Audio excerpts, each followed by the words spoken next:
Boa noite, seja muito bem-vindo a essa edição onde o nosso foco central é a mineração. Um assunto polêmico, um assunto em voga que atrai tantas críticas, assim como, falando de economia, atrai grandes somas de investimento. Gera muitas vagas de emprego e também muito lucro para o país através da exportação de grandes quantidades de minério, principalmente de ferro. E quando nós falamos no termo mineração, é indispensável falar de empresas mineradoras muito grandes, legislação, fiscalização, tecnologias, investimentos e ética, e também dos desastres que causaram danos irreparáveis à fauna, à flora, aos rios e outras questões relativas a essa cadeia, como, por exemplo, as aldeias indígenas e populações, cidades que se constituíram em torno da atividade mineradora. Vale ressaltar o que são os tão conhecidos rejeitos. No processo de mineração, há sempre um mineral que é o foco da mineradora, um mineral um pouco mais valioso, no caso do Brasil, muitas vezes o ferro. Esse mineral precisa ser enviado para o beneficiamento, mas antes ele deve ser separado de minerais menos valiosos que são com ele explorados. E é nesse momento que a água entra. Portanto, os minerais menos valiosos misturados com a água, formando aquela espessa lama, é que são os rejeitos, que são muitas vezes contidos em barragens de forma insegura. E é por isso que nós vamos conversar agora com a nossa correspondente direto da redação em Minas Gerais, Maria Tereza. Boa noite. Para falar um pouco sobre as tragédias relacionadas à mineração, gostaria de ressaltar uma, que aconteceu há mais de uma década. O rompimento na barragem na cidade de Cataguases, em Minas Gerais.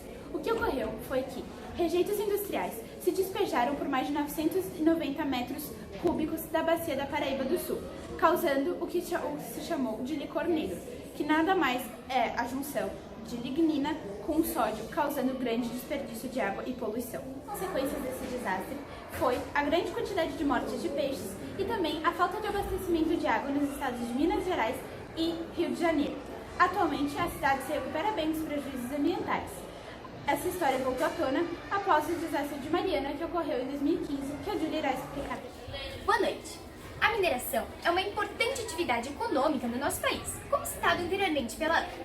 Graças a isso, uma enorme quantidade de rejeitos é acumulada todos os dias.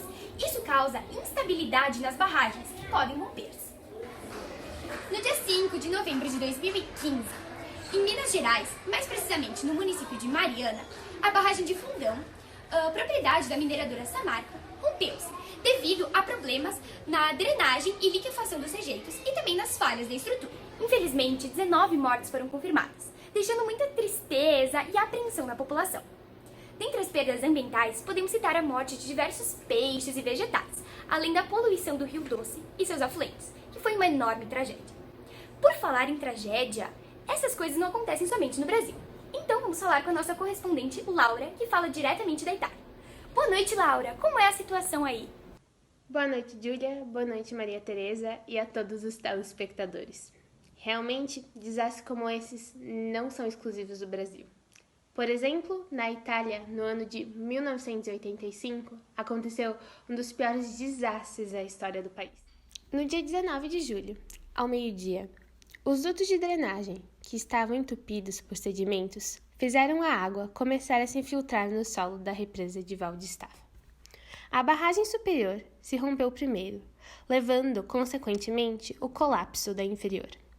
180 metros cúbicos de lama, areia e água foram arrastados para dentro do Vale Rio de Stava e pelo vilarejo de Stava em uma velocidade de 90 km por hora.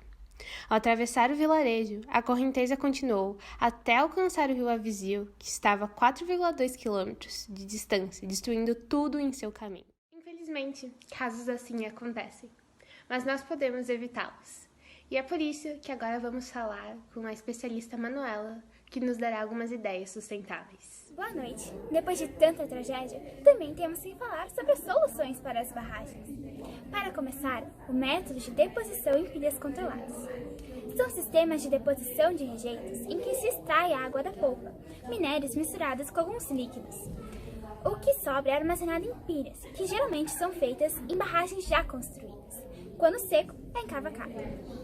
Tem como vantagem a inutilização de extravasores, que são sistemas que drenam excesso de água, tornando esse processo mais econômico. O segundo método é o reaproveitamento de rejeitos.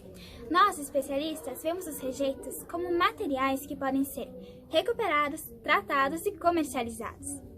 Porém, esse método não é tão explorado devido ao seu custo, apesar de dar um fim ambiental e dar um destino comercial ao que antes era descartado. Os dois métodos podem trazer riscos se não forem executados corretamente e de acordo com as normas ambientais de segurança. Agora passamos para a Ana. Essa edição fica por aqui. Acompanhe mais informações no noticiário das 10.